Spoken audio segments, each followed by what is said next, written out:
I'm going to be.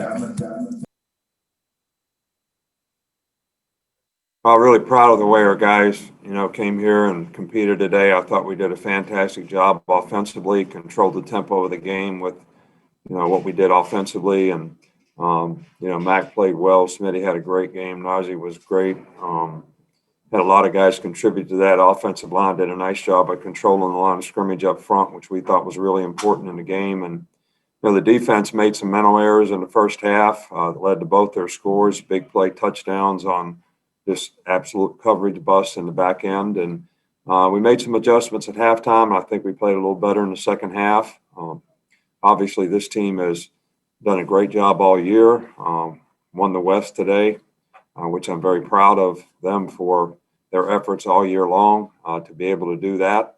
And now we got to talk about how we want to finish the season and continue to improve and get better and learn from some of the things that happened today and hopefully make progress in a very positive way. So I think LSU has a lot of good players and, they did a good job in the game. They had a good game plan against us in the first half, and but our players adapted and adjusted and did a really good job. So I'm really proud of our team and our coaches. Did a really good job. We were down 4 coaches today, a receiver coach and three coaches on defense. So, but everybody in the organization sort of stepped up and did a really good job and really didn't skip a beat today. Fortunately, it was none of the signal callers, and that was very helpful. And people did a good job of filling in. Okay, we'll start with Aaron Summers. Nick, I know you don't like to campaign for your players, but do you think Devonta Smith's the best player in the country? Well, you're asking me a question. I don't see every player playing the country. I love Smitty. I think he's an outstanding player for our team. He's probably done as much this year for our team as any player that we've ever had.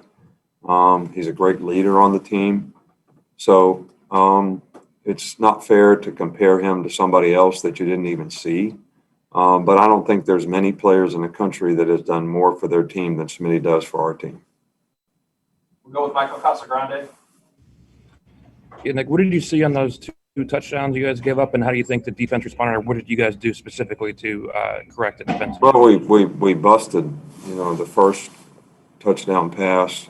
We had a corner cat called. They changed plays, so we kill plays, and safety's got to communicate to the corner who goes on the blitz, and now he's not going on the blitz because we changed what we were doing. He went on the blitz. Nobody covered the X, so it was a touchdown. And on the other one, the long run, we misaligned. The star really lined up in the wrong spot, so we didn't have an apex player on that side, so we had no force contain, and ball bounced outside, and there was nobody around. So easily correctable things, but things that we don't want to happen in games, obviously. But at halftime we made some adjustments. The players understood what they did wrong, got it corrected, and played better. Tony Scalise. You kind of addressed it a little bit, but what were the challenges of playing the game without 4 of your assistants, and how early in the week did you know that they were going to be gone? Oh, boy.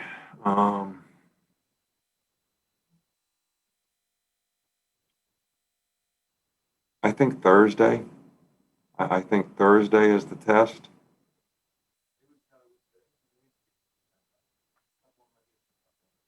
Yeah.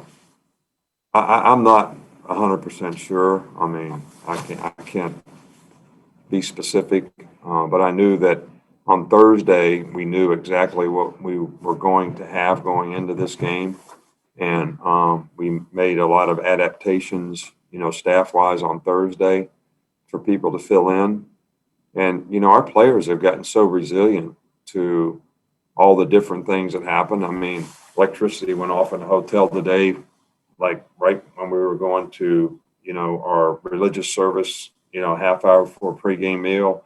We had to eat pregame meal in the dark. It's like, stuff happens, and everybody just kind of keeps on keeping on because a lot of things happen. I mean, I was out last week. We had coaches out this week, but our players just stay focused. And, I think when you have good culture on your team and you've established that culture with your team, that, they can adapt and adjust to things that don't go exactly like they expect them to. And we certainly had a lot of opportunity to learn how to do that this season. Brett Hudson. Yeah, to follow up on Devonta, what's made it possible for him to have a season like this? Is he being used differently, or is he developed in a way that's unleashed this in him? No, I think that he was an outstanding player last year, but we also had 3 other receivers that were outstanding players, and so none of them really sort of stood out like Smitty has stood out this year. And because we feature him a lot, they doubled him a lot. They matched up 24 on him a lot.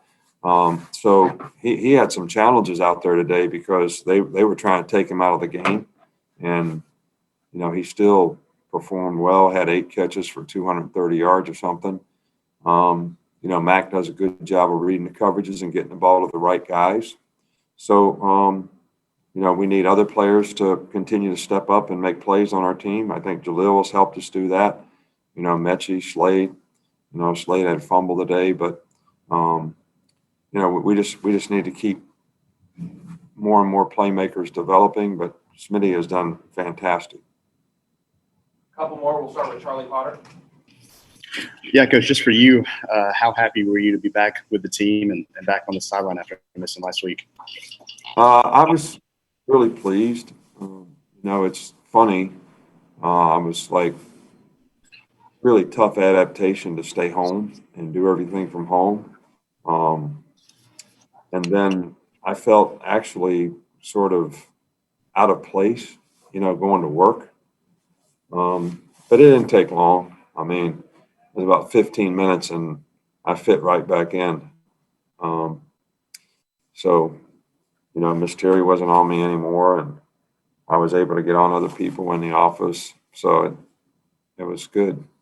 And, it was great to be back with the players. And I really appreciated the fact that several of the players were, happy to see me back. So it was good. It was all good. We'll finish up with Steven. Coach, you mentioned the adjustments that you had to make during the second half, but specifically Josh Jobe, and you talked about his consistency. What's been the biggest area of growth that you've seen from Jobe this year? I think it's overall maturity. Josh is a very emotional player, and sometimes, he would make mistakes because he would get too emotional. And I think his confidence and maturity has allowed him to understand exactly where he has to be able to go out there and perform well and, stay in the right, not comfort zone, but just the right zone to compete and be a really good competitor. And I was really proud of him today because, he made the one mistake, which we didn't get communicated to him. And, in the past that would have affected him for a long time. And, he's able to come back and play well after that and make plays. So he's learned how to overcome adversity, deal with negative things happening. And I think when you play defensive back, you're going to get beat on occasion. The best guys just don't get beat very often. So consistency and performance is really important, and that's where he's really gotten so much better this year. All right, Coach. Thank you. All right.